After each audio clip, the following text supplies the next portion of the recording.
좋습니다. 저 한 주 빠졌는데 집에 온 것 같습니다. 여러분들 기도해 주시고 많이 격려해 주시고 또 여러 가지로 또 많이 관심 가져 주셔가지고 은혜롭게 잘 다녀왔어요. 얼굴 보니까 좋아 보이죠? 삼시세끼 꼬박꼬박 챙겨 먹고 살이 더 찌지 않았을까 그런 생각이 드는데, 하여튼 여러분들 오늘 공교롭게 여러분들 제가 성서일과로 말씀을 나누는데 갔다 온 그 자리와 오늘 본문이 딱 맞아요. 그래서 설교 말씀 나누기 전에 잠깐 사진을 좀 보고 그렇게 할게요. 제가 그 밑에 보면 사진 넣어놨죠. 다음 거 보내주시면 돼요. 그냥 쭉. 여기가 어디냐면 네아폴리라는 항구입니다. 지금 까발라라는 이름으로 되어 있는데 그리스에 있는 약간 터키하고 가까운 한 2시간 반 정도 가면 터키 국경으로 가는 곳인데, 여기가 네아폴리인데 바울이 원래는 아시아에만 이제 사역을 했어요. 소아시아 7교회를 딱 개척을 했는데 드로아라는 곳이 이제 터키 그쪽에서 환상 가운데 예수의 영이, 하나님의 영이 그 소아시아 교회 가는 것을 막아서고 오늘 읽은 본문 앞에 있는 내용들이에요. 그러면서 마게도냐 사람이 와서 우리를 도우라, 그 음성을 듣고 배를 타고 첫 번째 도착한 유럽 땅입니다. 그 네아폴리. 그 다음 사진 보여주시겠어요? 이제 이 사람들이 발을 쫙 들여서 그 돌을 놨죠. 저 돌이 뭐냐면 그 당시에 있었던 항구에 있었던 돌이에요. 그러니까 혹시 바울이 밟았을 수 있는 그 돌 위에 우리도 발을 했습니다. 저 발만 보인 사람이 접니다. 그 다음 넘겨주시고요. 자, 그 네아폴리 그 자리에 기념교회를 세우는 거예요. 그래서 저희가 기념사진 찍은 거고요. 그 다음에 넘겨주시겠어요? 네. 바울이 그러고 나서 바로 어디로 갔습니까? 빌립보로 가잖아요. 빌립보로 가서 안식일 날 그 복음을 전하기 위해서 이제 거룩한 유대인들을 찾아서 어디 가냐면 성경에 보면 문밖 강가에 간다고 합니다. 왜냐하면 유대인들은 이 정결 예식을 해야 되기 때문에 몸을 깨끗이 씻는. 근데 문밖 강가에 갔다는 얘기는 당시로서는 이제 좀 이따 말씀드리겠지만 유대인이 10명이 모여야 회당을 지을 수가 있대요. 회당을 모인대요. 근데 회당이 없었다는 얘기는 저런 강가에 가서 꼭 몸을 깨끗하게 씻었다는 얘기입니다. 그래서 고기를 저렇게 이쁘게 꾸며놨어요. 그 다음 화면 보시면 고기 모여서 같이 기도하고 설교 제가 잠깐 나누고 그런 시간입니다. 저 뒷모습이 접니다. 그리고 그 다음이요. 끝나고 나서 어디로 갔냐면 빌립보를 갑니다. 오늘 본문에 나오는 내용이죠. 그러니까 바울과 실라가 빌립보에 있는 길을 가다가 이 빌립보예요. 쭉 그 옛날 도시를 이렇게 발굴해 놓은 겁니다. 잘 아시겠지만 그리스가 오래전에 세워진 도시에 여기는 마게도냐의 왕의 이름을 따서 진 이름이 빌립보라는 도시예요. 근데 로마가 여기를 점령하고 여기를 굉장히 지금 가는 길이 여러분들 뭐냐면 모든 길은 어디로 간다고 그랬어요? 그 전에 옛날에 로마로 통한다고 그랬잖아요. 바로 그 돌길이에요. 그 길을 걷는 거고. 그 다음 장면 보여주세요. 여기가 어디냐면 아고라, 저 기둥이 3개 보이잖아요. 기둥이 있는 곳을 아고라로 합니다. 아고라가 한국에서는 여러분들 다음에 보면 아고라가 있죠. 거기서 여러 가지 논쟁도 하고 하는데, 오늘 본문에 아까 잠깐 읽었을 때 관원들 앞에 딱 바울을 끌고 갔던 그 자리, 그게 바로 아고라입니다. 저기다 끌고 가서 그 다음 딱 여기에요. 바울이 재판받은 곳이면 비마라는 곳입니다. 여기다가 다시 끌고 가서 거기서 재판을 받게 합니다. 거기서 매질을 하고, 다음 넘겨보시면 그 비마에 제가 서 있는 거예요. 멋있죠? 제가 이제 의미가 있어서 제가 잠깐 서서 찍어달라고 했는데, 제가 원래 개인 사진 안 찍는데 의미가 있어서 다음 장면 넘어졌어요. 그리고 갇힌 곳이 여기가 감옥이에요.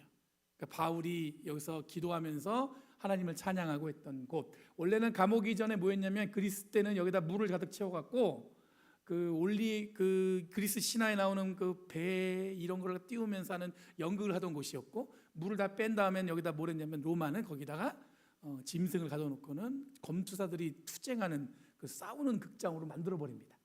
그러니까 그곳에 물창고에 굉장히 깊숙이, 지금은 발굴했기 때문에 환하게 빛이 들어갔지만 그 당시에는 아주 깊숙이 지하에 있는 감옥의 모양이에요. 이걸 이제 제가 미리 보여드리고 이제 말씀을 나눌 거예요. 그러면 여러분들이 지금 대충 제가 하는 이야기를 그림으로 기억하면서 같이 나눌 수 있을 거라고 생각됩니다. 잘 다녀온 것 같죠? 네, 제가 동영상도 준비하고 전체적인 사진도 제가 잘 준비해서 여러분들과 나눌 생각이에요.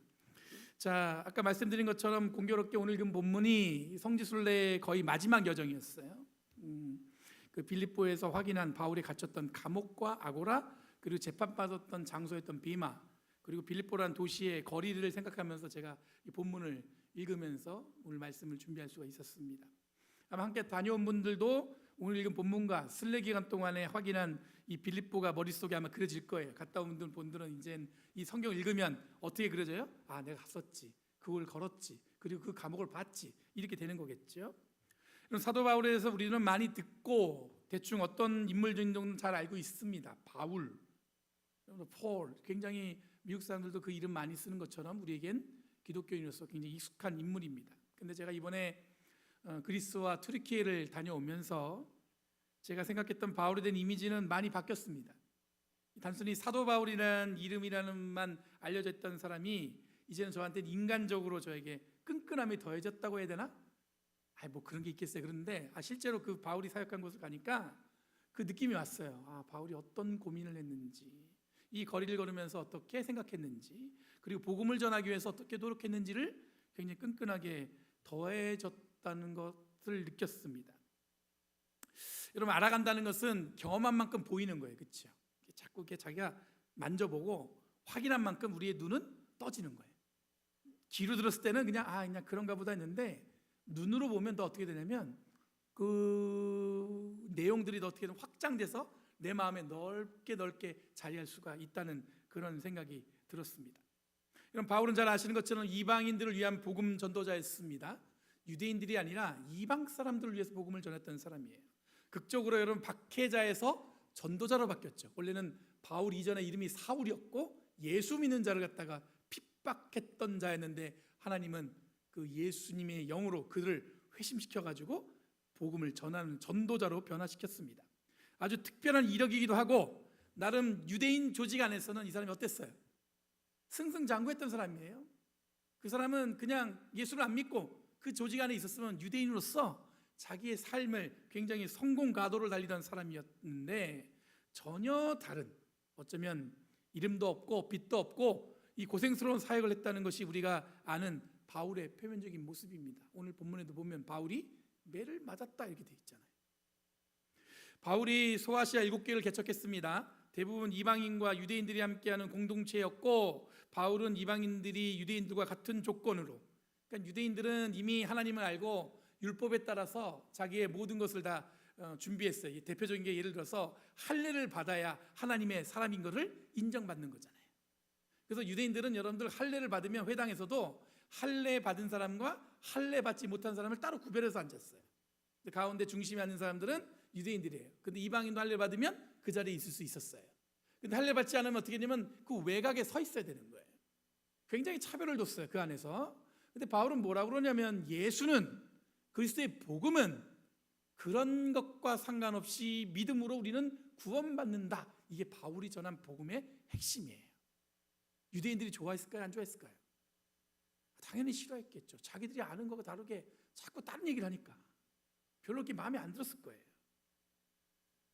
바울은 구원은 차별이 없다는 것이 그가 전한 예수 그리스도의 복음의 핵심이었습니다. 이런 바울의 사역은 지금의 튀르키예 지역의 7교회를 통해 안정적으로 전해졌습니다. 지속적으로 관계를 통해 그 교회가 잘 성장했습니다. 그런데 이런 바울이 2차 선교 여행을 준비하던 중에 소아시아 7교회를 다시 방문하려고 했어요. 원래 자기의 계획은 자기가 개척한 교회를 다시 한번 돌아보는 게 계획이었단 말이에요. 근데 성경에 보면 사도행전 16장 오늘 읽은 본문 그 앞에 보면 예수의 영이, 그리고 하나님의 영이 바울을 막아섰다 그래요. 그리고 어느 날 잠을 자는데 환상 가운데 마게도냐 사람이 나와서 손짓을 하면서 와서 우리를 도우라. 그 얘기를 듣고 바울이 깹니다. 그 경험을 하고 나서 바울이 배를 타고 아까 봤던 네아폴리에 딱 배를 대는 거예요. 그 처음으로 이 얘기는 뭐냐면, 처음으로 유럽, 그러니까 아시아를 넘어서 복음이 유럽 땅에 처음 전해지는 계기가 바로 그 장면이었던 거예요. 여러분, 이 상황도 매우 극적입니다. 자신이 원하던 길이 아니라 전혀 다른 길로, 어쩌면 거기 아는 사람도 없고 막연하고, 아까 보니까 제가 말씀드렸잖아요. 유대인들이 많이 없는, 회당조차도 없는 곳이에요. 문 밖 강가에 가서나 이 유대인의 정결 예식할 수 있는 그런 곳에 가서 도착을 하고 나서 복음을 전하기 위해서 바울이 노력했습니다. 바울은 신라와 함께 동행했습니다. 원래는 바울은 그 누구하고 같이 바나바와 같이 1차 전도 여행을 같이 다니면서 교회를 개척했어요. 근데 2차 전도 여행을 앞두고 마가라고 불리는 요한을 데리고 가고 싶은 이 바나바는 그 친구 젊은 애를 데리고 가서 이렇게 뭔가 이렇게 가르치면서 같이 하고 싶었던 거예요. 근데 바울은 반대했어요. 걔 데려가지 말자. 근데 그것 때문에 바나바하고 바울이 어떻게 되냐면 갈라섭니다. 그러면서 바울이 데리고 간 사람이 바로 실라라는 사람이에요.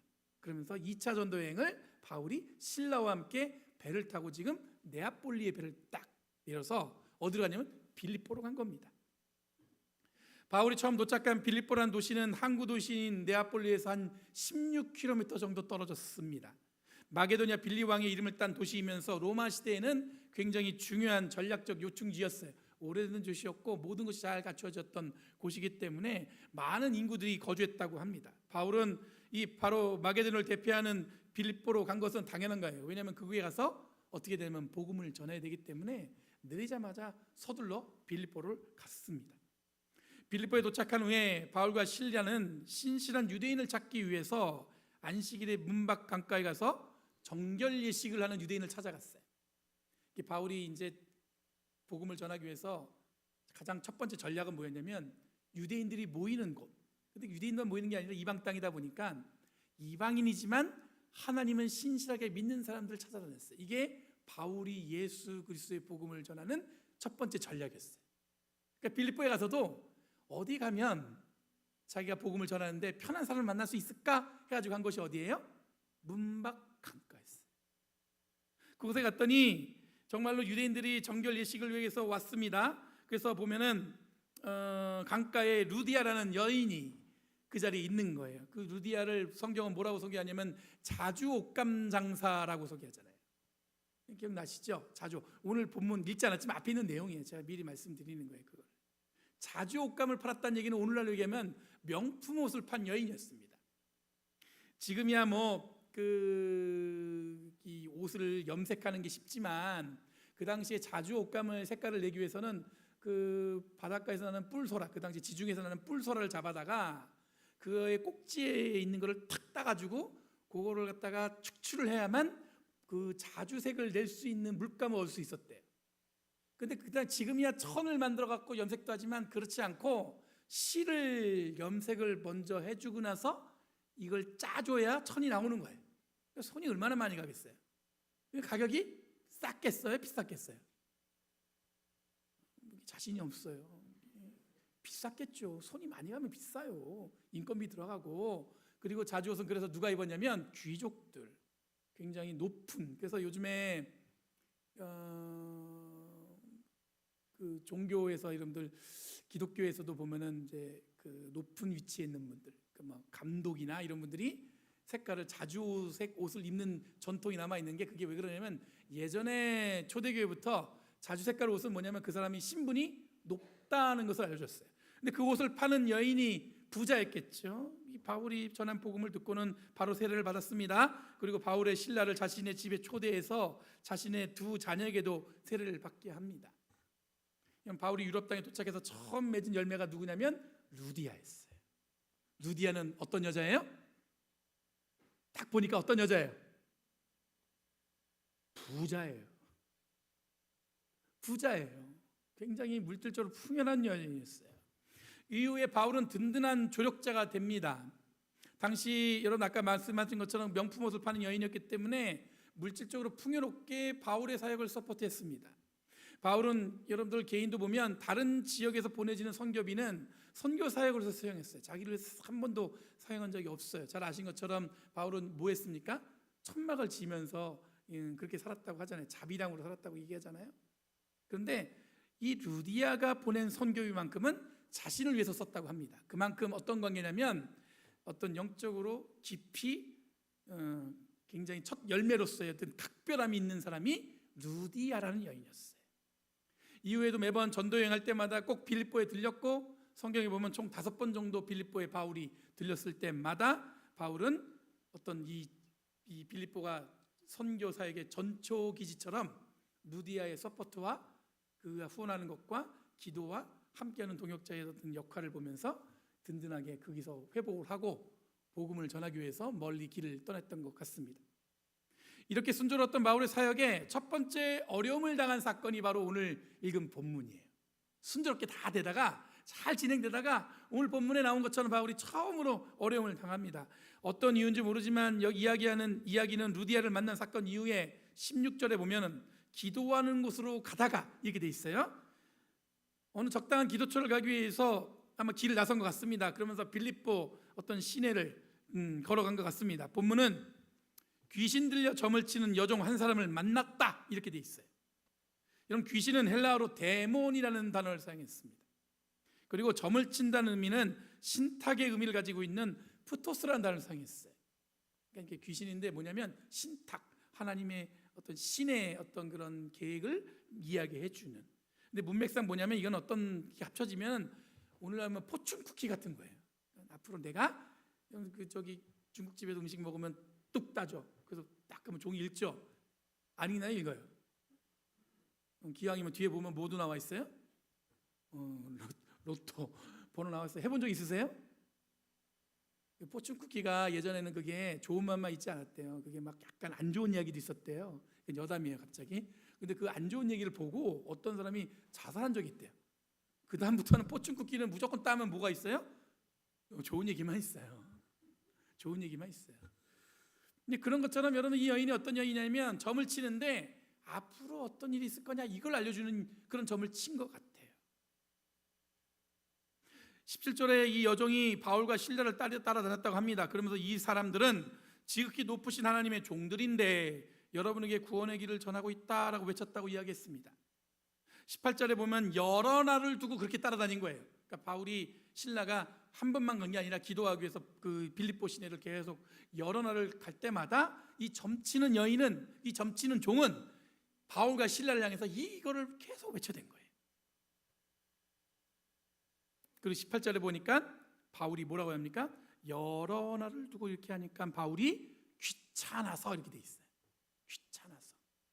전 개인적으로 이 장면에서 바울의 그 행위에 관심이 갑니다. 뭐냐면 적극적이도 않고 그렇다고 불쌍하거나 측은한 마음이 생긴 것도 아니고 본문은 바울이 어땠다고 그래요?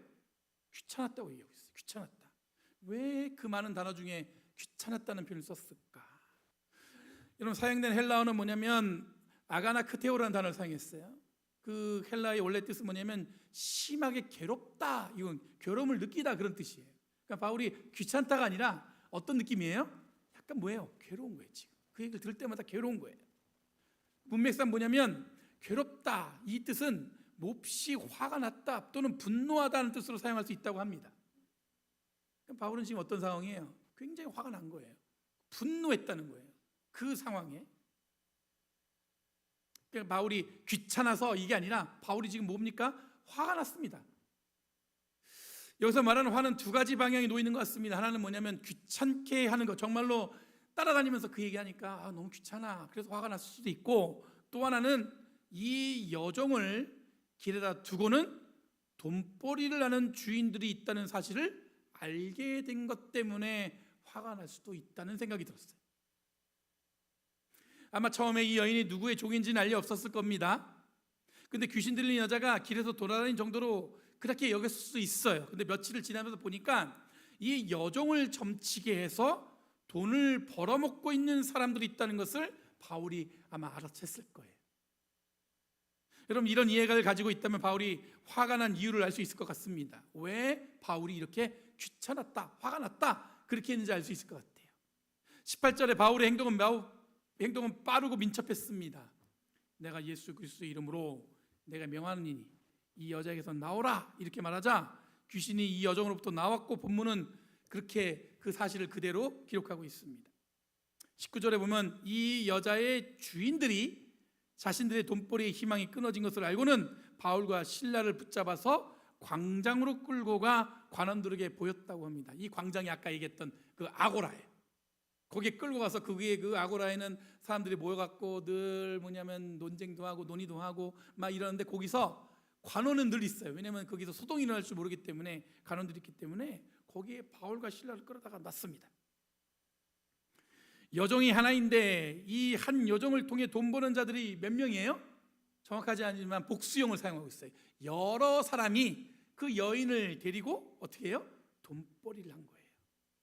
바울이 화를 냈을 법한 또 하나 이유를 확인할 수 있습니다. 뭐냐면 한 여종을 통해 돈벌이하는 사람들이 여럿이었다는 뜻은 한 존재를 여럿이 소유한 다음에 그 한 사람을 통해서 그 여럿이 이익을 추구하며 살았다는 거예요. 그러니까 여종은 한 사람인데 그걸 소유한 사람이 몇 명이에요? 몇 명인지 알 수 없어요. 여러 명이 그 여인을 통해서 뭘 하고 있는 거예요? 돈벌이를 하고 있는 거예요. 여러분, 여종으로 소개되었지만 이 여종은 여종 이상의 학대와 또는 인간 이하의 취급을 받았을 것 같습니다. 20절에 보면 즉시 바울과 실라가 치환관들 앞에 세워졌습니다. 본문에 기록은 없지만 이 광장에서 당장 이 바울과 실라는 끌려가서 어디로 갔냐면 관원들이 치환관이 있는 법정, 그러니까 아까 보여줬던 그 비마로 데려간 거예요. 오늘말로 하면 바로 직심으로 법정에 이제 세워진 겁니다. 직심에 이 비마에 이 바울이 세워진 거예요. 그리고 여종의 주인들이 바울과 실라를 고발한 내용이 이렇습니다. 20절 21절에 보면 이 사람들은 유대 사람들인데 우리 도시를 소란하게 하고 있습니다. 이 사람들은 로마 시민인 우리로서는 받아들일 수도 없고 실천할 수도 없는 부당한 풍속을 선전하고 있습니다. 이렇게 얘기하고 있어요. 여기서 받아들일 수 없고 실천할 수 없다는 것은 당시에 기독교인을 바라보는 시각을 확인할 수 있습니다. 바울과 실라가 전한 복음은 당시 로마 사람들에게는 받아들일 수 없고 실천할 수 없는 부당한 풍속이라고 생각했던 것 같습니다. 그러니까 예수를 전했다는 것, 그 얘기는 다르게 생각해 보면 일반적인 사람들은 받아들이기 힘들고 실천하기도 쉽지 않은 것이었다는 것을 우리가 확인할 수가 있어요. 다르게 생각해 보면 지금 이 자리에 앉아 있는 여러분들은 받아들일 수도 없고 실천할 수 없는 것들을 당당하게 받아들이고 실천하기 위해서 삶을 살아가는 사람이라고 이해하기도 되겠죠. 이 어떤 뜻인지 아시겠어요? 그 당시 사람들은 예수의 복음을 받아들이기가 너무 부담스러웠어요. 실천하기는 더더욱 힘들었단 말이에요. 그 사람들은 그렇게 이해하고 있었단 말이에요. 그런데 지금 우리가 이 자리에 있는 사람들이 다 뭐 하는 사람들이에요? 여러분들, 저와 여러분들은 뭐 하기 이 자리에 왔어요? 예배하기 왔죠. 그럼 우리는 이거를 다 실천하고 받아들이겠다는 마음으로 온 거죠. 이거 괜히 받아들였나? 뭐 그런 표정이신데 그 당시에 그랬다는 얘기예요. 자, 어쩌면 여종의 주인들을 입을 통해서 우리들이 주목할 것은 바울과 실라가 전한 이 복음의 핵심을 알아챌 수 있습니다. 받아들일 수 없고 실천할 수 없는 이라는 의미는 일반적이지도 않고 대중적이지도 않다는 의미이면서 보통은 생각할 수 없는 그런 일에 대한 이야기란 뜻이에요. 어떻게 한 사람이 모든 죄를 짊어지고 십자가 달려 죽는단 말인가? 그 사람이 죽음으로써 우리가 어떻게 구원받는단 말인가? 22절과 23절에 바울과 실라는 신속하게 징벌을 받습니다. 옷이 찢겨지고 매를 맞았다, 이렇게 돼 있어요. 근데 사실 바울은 로마 시민권자였기 때문에 바로 그렇게 직결로 넘어가고 바로 매를 맞을 수 없습니다. 아마 본인이 난 로마 시민권이요, 이 시민권자입니다 이렇게 했으면 아마 재판이 그렇게 이루어지지 않을 거예요. 그런데 바울은 자신이 로마 시민권자임을 밝히지 않습니다. 그리고 그대로 매를 맞아요. 이런 빌보에 가보면 아까 보여줬던 이 비마 재판장 그 옆에 보여줬던 감옥이 바로 옆에 있습니다. 그러니까 거기서 재판이 끝나면 바로 옆이에요. 그냥 길 하나 건너서 그 감옥에 갇혔을 겁니다. 감옥 안에서 또 다른 사건이 일어납니다. 바울과 실라가 감옥에 갇혀 있고 기도와 찬양을 하는데 갑자기 지진이 일어나 감옥 문이 열리고 수갑이며 차코가 다 풀렸다고 본문은 기록하고 있습니다. 그리고 간수가 잠에서 깨어서 옥문이 열린 것을 보고 죄수들이 다 달아난 줄 알고 검을 빼서 자결하려고 할 때 바울이 큰 소리로 말립니다. 스스로 몸을 해치지 마시오. 그리고 소리쳐서 자결하는 것을 멈추게 합니다. 이 신비적인 사건 속에 우리는 뭘 봐야 되냐면 풀려난 자와 이를 두려워 스스로 목숨을 끌려는 자가 또 등장하고 있다는 걸 볼 수가 있어요. 간수는 옥문이 열려서 모든 죄수들이 탈옥하면 자신이 이 모든 죄수의 죄를 짊어져야 하는 중대한 책임이 있었다고 합니다. 당시 로마 시대에는 그 감옥에 있는 간수를 잘 못 지키고 그들이 탈옥을 하면은 그 지켰던 간수가 그 죄인들이 탈옥한 죄인들이 갖고 있던 죄를 다 누가 짊어져요? 간수가 다 짊어져야 된대요. 이름은 간수지만 아마 이 사람은 로마 사람은 아니었을 거예요. 빌립보에 있던 사람이었고 로마 그 감옥의 간수로 어떤 직업을 선택되어서 있게 된 사람일 수 있겠죠. 이 또한 또 다른 의미에서 보면은 어떤 사람이냐면 이 간수는 여정과 같은 처지라고 할 수 있습니다. 죄수를 지키는 자라는 허울은 겉에서는 간수라는 이름으로 되어 있지만 그 책임을 다 떠안고 살아가는 어떤 사람이에요? 불안한 존재. 누구라도 탈옥하게 되면, 누구라도 여기서 벗어나게 되면 그 죄가 다 누구한테 오는 거예요? 자기가 다 뒤집어 써야 되는 거예요. 그럼 편안하겠어요? 일이 부담스럽겠어요? 편한 일이 아니죠. 그냥 단순하게 여러분들 그냥 내가 간수예요, 감옥을 지키는 사람이, 이게 아닌 거예요. 사람이 누군가가 탈옥하면 그 죄가 나한테 온다. 노심초사한 불안한 삶을 사는 존재였다는 이야기입니다. 이런 간수가 바울과 실라 앞에 엎드렸습니다. 그리고 이렇게 묻습니다. 두 분 사도님, 내가 어떻게 해야 구원을 얻을 수 있겠습니까? 바울과 이 실라가 며칠 동안 지내면서 했던 이야기가 아마 이 사람들 들었을 거예요. 근데 그 장면에서 지금 이 엄청난 사건을 경험하고 바울과 실라 앞에 무릎 꿇고 묻는 겁니다. 어떻게 해야 구원받을 수 있습니까?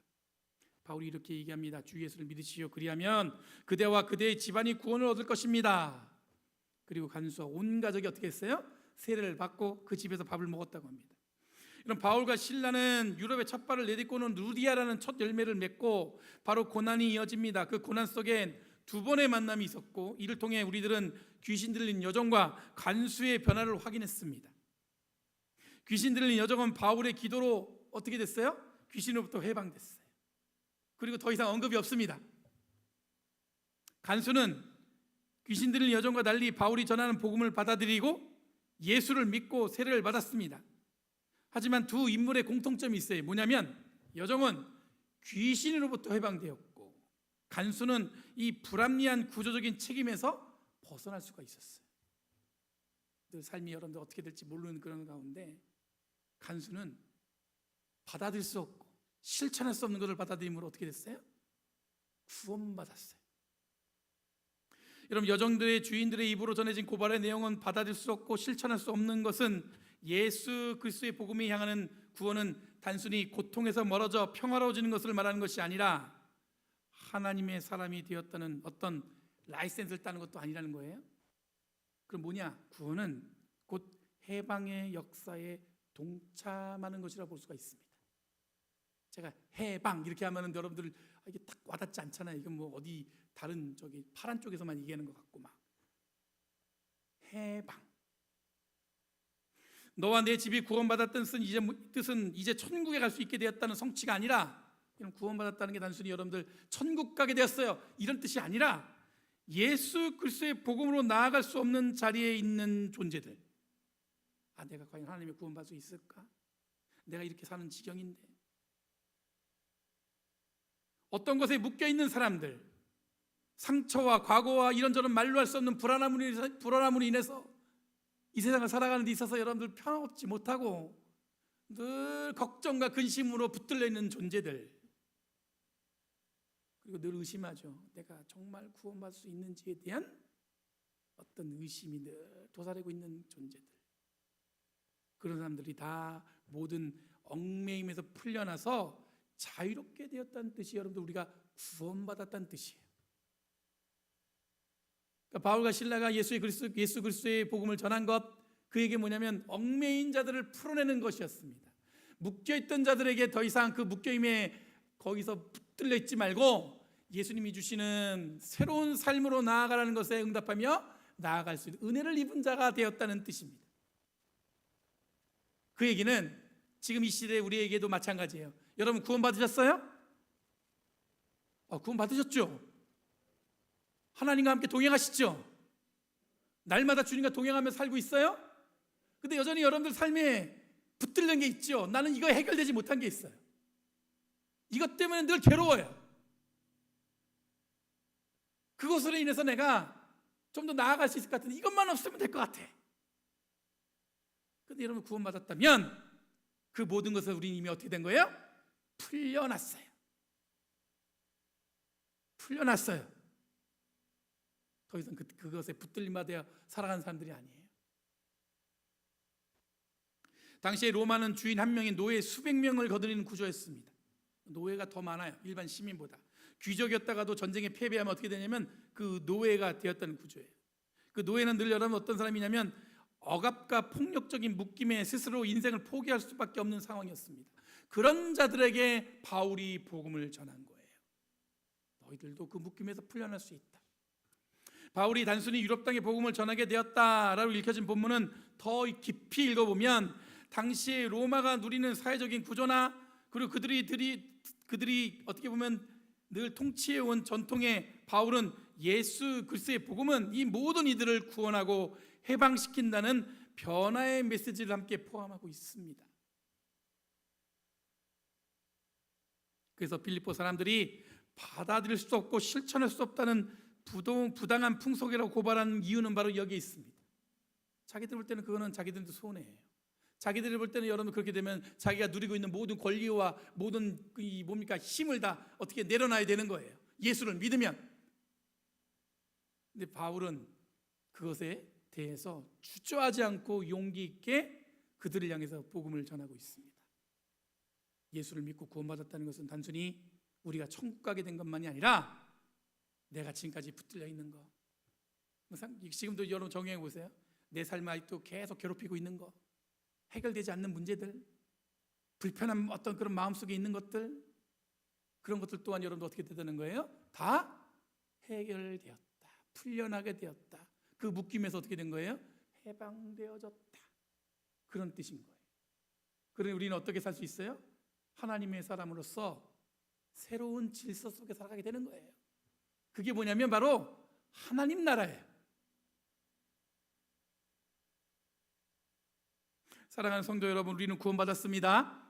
이 말은 이제 천국의 기쁨을 누리게 되었다는 것에서 끝나는 것이 아니라 여전히 묶여있고 풀어내지 못한 억압과 고통 속에서 있는 자들에게까지 하나님의 사랑의 손길을 그들을 풀어내고 해방시켜낸다는 의미가 담겨져 있어요. 그 얘기는 뭐냐면 다른 사람만 그런 게 아니고 바로 나 자신도, 여러분도, 나도 더 이상 그것에 묶여 살지 마시고 주님이 주시는 은혜와 기쁨 가운데 그 감격 가운데 살아가는 저와 여러분들에게 간절히 바랍니다. 아셨죠? 그러면 우리들이 해야 할 일을 명확해집니다. 하나님 나라를 세워가는데 우리들이 부름받았다는 사실을 믿는다면 우리는 이 땅에서 여전히 받아들일 수 없고 실천할 수 없다고 하는 것들을 실현되도록 노력하는 것이 우리에게 주어진 복음적인 사명임을 기억하시기 바랍니다. 주일날 와서 이렇게 예배 드리고 그걸로 끝이 아닌 거예요. 우리에게 주어진 사명이 있다는 거예요. 복음을 전하고 누군가가 묶여있고 누군가가 괴롭고 누군가가 여러분도 해방되지 못했다면 그들을 위해서 우리는 노력해야 되는 거예요. 이미 우리들은 사랑이라는 주제로 세상들은 상상하지 못한 것들을 경험했어요. 그렇잖아요. 하나님이 우리를 사랑하신다는 그 감격 가운데 우리가 살아가고 있는 거 아니겠어요? 그거 하나면 충분한 건데 그 더 이상을 우리가 뭘 바라겠어요? 하나님이 우리를 사랑하신다잖아요. 우리를 구원하셨어요. 어떻게 해요? 죽기까지. 그럼 우리도 여러분들 그 사랑을 이 땅에 온전히 실천하며 살아가게 될 줄 믿습니다. 우리는 구원받았습니다. 그리고 우리는 뭘 해야 되냐면 누군가를 자유케 하는 데 있어서 나도 자유로워졌으니까 그 실천을 위해서 노력하는 저와 여러분이 되기를 간절히 바랍니다. 기도하겠습니다.